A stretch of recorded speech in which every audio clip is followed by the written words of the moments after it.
Glamorgan battered themselves into a position of strength on the second day of their LV County Championship match with Derbyshire in Chesterfield, the runs being scored throughout their order in double quick time. They resumed on the second morning on 167 for 3, and in the 11 overs we were able to have before lunch, because of yet more rain in this market town, Colin Ingram, who resumed his innings on 73, and Craig Mishada, who had 34 runs to his name at the start of play, soon added to their overnight partnership of 86. Ingram looked as if he was going to register his first ton as a Glamorgan player, but on 89 he slashed at a ball from Mark Footit and found Tony Palladino at deep backward point. Mishada was able to raise his bat, however, after getting to a 50 off 58 balls with this single off Palladino. The man on loan from Somerset has time and time again this year provided his new side some important innings such as this one. He'd found the boundary 9 times thus far. Graham Wagg was in by now, and he's simply picked up where he left off in the last couple of games, where he's produced the best batting of his career. His stand and deliver approach is paying dividends right now. England selector James Whittaker was at the ground again and would have been impressed by some of the deliveries produced by Footit. This one seeing the back of Mishada for 70 as he edged the left armour into the hands of Billy Godalman in the slips. The batsman left with his side on 238 for 5. Glamorgan are on a real roll at the moment in red ball cricket, and one of the reasons for that is the incredibly positive approach they've brought to their game. David Lloyd now joined Wagg, and the run rate, which was already very good, increased yet more.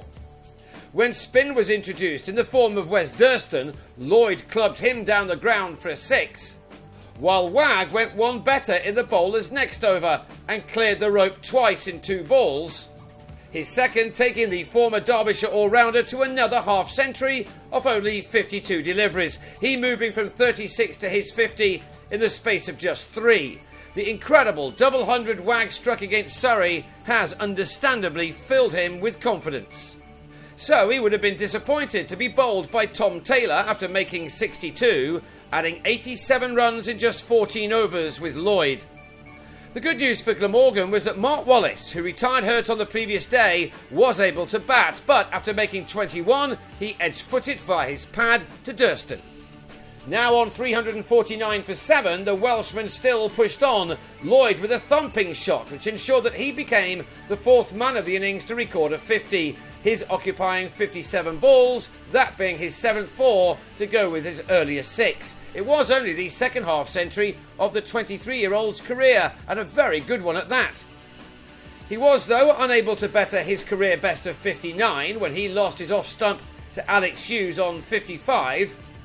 But Glamorgan were still able to earn maximum batting bonus points, Andrew Salter doing that in just the 78th over.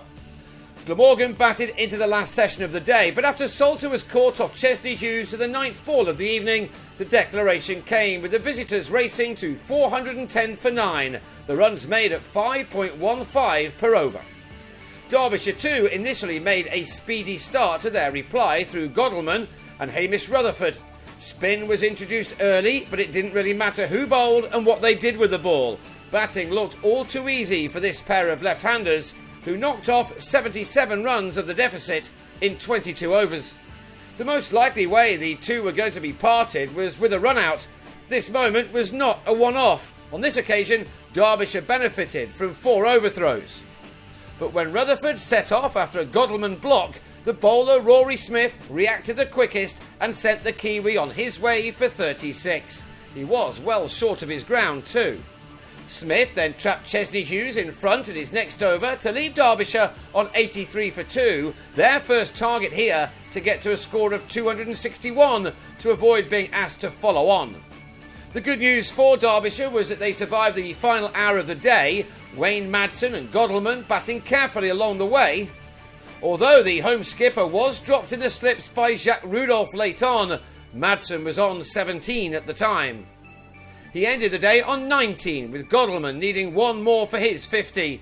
Derbyshire will resume on the third morning on 122 for 2, and that leaves them 288 runs behind and needing another 139 to avoid that follow-on.